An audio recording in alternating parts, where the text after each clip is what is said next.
Selain tidak ada damai yang otomatis, perlu ada penyerahan kekhawatiran sepenuhnya kepada Tuhan, maka juga tidak ada sukacita yang otomatis. Karena sukacita otomatis adalah sesuatu yang terjadi begitu saja, tanpa ada usaha, tanpa ada sebuah proses untuk sukacita itu bisa bertumbuh dan jadi kuat, bahkan menjadi kekuatan kita untuk bertahan. Sukacita yang dunia ini berikan adalah sebuah sukacita sementara yang datang lalu pergi, dan sukacita itu juga hanya sekedar bicara perasaan, bicara sesuatu emosi yang sebenarnya sangat tidak dapat disandari.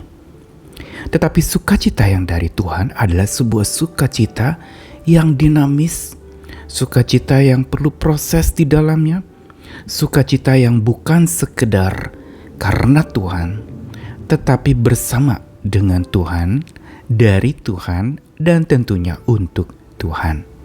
Tapi ada satu syaratnya untuk sukacita itu bisa kita alami, menjadi kekuatan dan perlindungan.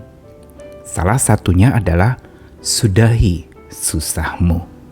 Saya Nikolas Kurniawan menemani di dalam Sabda Tuhan hari ini cuplikan dari kitab Nehemia, nabi yang Tuhan panggil secara khusus untuk membangun bait Allah yang waktu itu sudah hancur berantakan, begitu juga membangun kota Yerusalem yang waktu itu sudah habis-habisan hancur, tembok-temboknya runtuh. Dan Nehemia lalu kemudian pulang ke Yerusalem dan mulai melakukan pembangunan. Nah, cuplikannya di sini adalah saat di mana ahli kitab, yaitu Imam Ezra, membacakan kitab-kitab Taurat Tuhan. Nehemia pasal 8 ayat 10 sampai 13. Lalu Nehemia, yakni kepala daerah itu, dan Imam Ezra ahli kitab itu, dan orang-orang Lewi yang mengajar orang-orang itu berkata kepada mereka semuanya, "Hari ini adalah kudus bagi Tuhan Allahmu. Jangan kamu berduka cita dan menangis." Karena semua orang itu menangis ketika mendengar kalimat-kalimat Taurat itu. Lalu berkatalah ia kepada mereka, "Pergilah kamu, makanlah sedap-sedapan dan minumlah minuman manis, dan kirimlah sebagian kepada mereka yang tidak sedia apa-apa. Karena hari ini adalah kudus bagi Tuhan kita.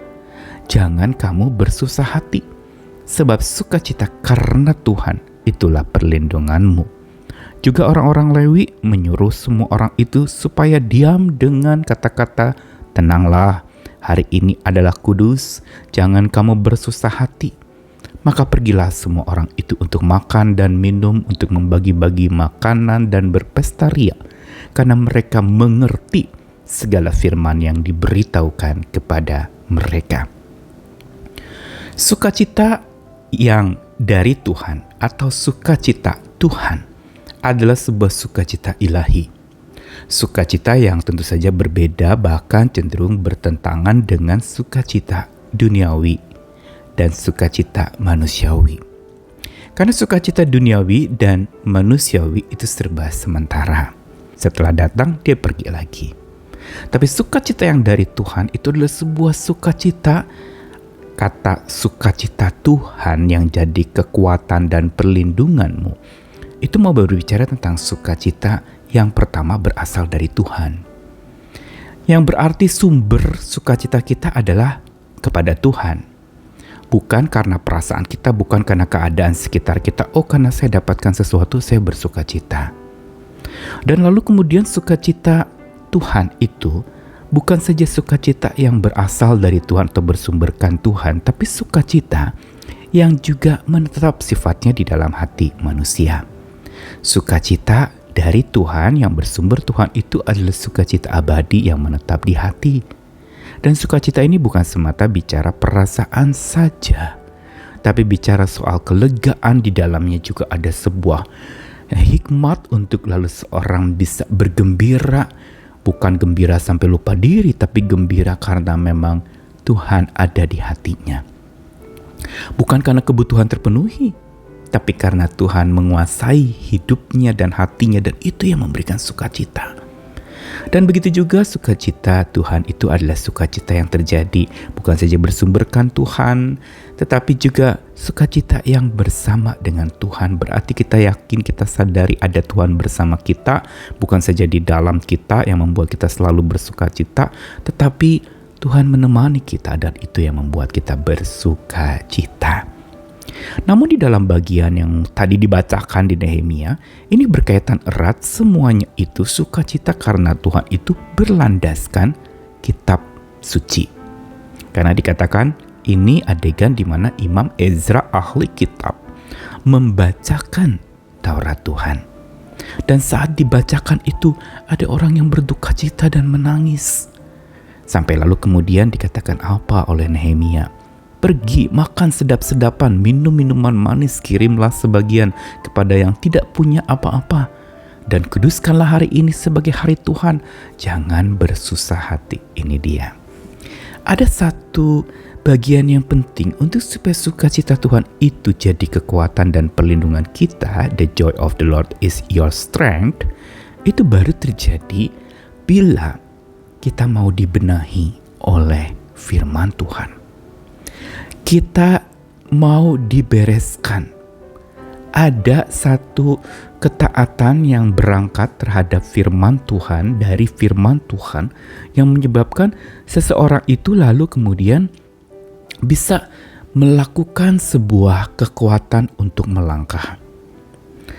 Taurat Tuhan yang membuat mereka berduka cita, menangis, ini sebenarnya Taurat Tuhan yang mempertobatkan, dan disitulah sebenarnya pertobatan itu yang lalu kemudian diidentikan dengan apa yang Nehemia katakan, bersukacitalah karena kamu bertobat, makan sedap-sedapan, minumlah minuman manis, dan bagikanlah kepada mereka yang tidak punya. Ini merupakan satu hal yang sangat jelas sekali seperti apa yang dikatakan dalam Perjanjian Baru, bahwa duka cita karena Tuhan itu membawa kepada pertobatan. Dan begitu juga sukacita karena Tuhan, justru karena ada pertobatan itu.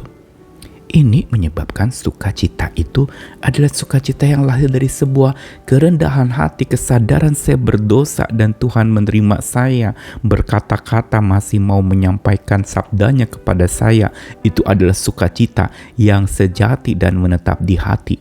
Ini sungguh memberikan power yang luar biasa. Ada jiwa yang mau dibenahi oleh sabda Tuhan sampai dia mau bertobat. Ada pembenahan diri karena pertobatan itu. Dan yang berikutnya baru, susah hati itu perlu disudahi. Tentu saja juga dengan sabda ilahi yang Tuhan anugerahi. Dan susah hati disudahi bukan karena sekedar kita menahan perasaan, menyudahi. Susah itu bukan lalu kemudian menahan, aduh saya nggak boleh susah, padahal saya susah. Itu bicara ketidakjujuran. Tapi susah hati disudahi oleh sabda Tuhan yang dibacakan itu adalah sebuah susah hati yang disudahi karena kita patut bersukacita, sama seperti apa yang kitab suci katakan, ketika manusia bertobat surga bersuka. Ketika manusia bertobat, malaikat di surga bersukacita dan bernyanyi puji-pujian karena ada jiwa yang kembali kepada Tuhan. Kembali di sini bukan bicara kematian, tetapi kembali dalam sebuah pertobatan. Karenanya ditutup dengan sebuah kata-kata orang-orang Lewi mengatakan supaya mereka diam. Dikatakan tenanglah. Kan mereka sedang menangis nih. Tenanglah, hari ini adalah kudus, jangan kamu susah hati. Tuhan seolah ingin ingatkan lewat tulisan ini bahwa setiap orang yang bertobat harusnya bersukacita.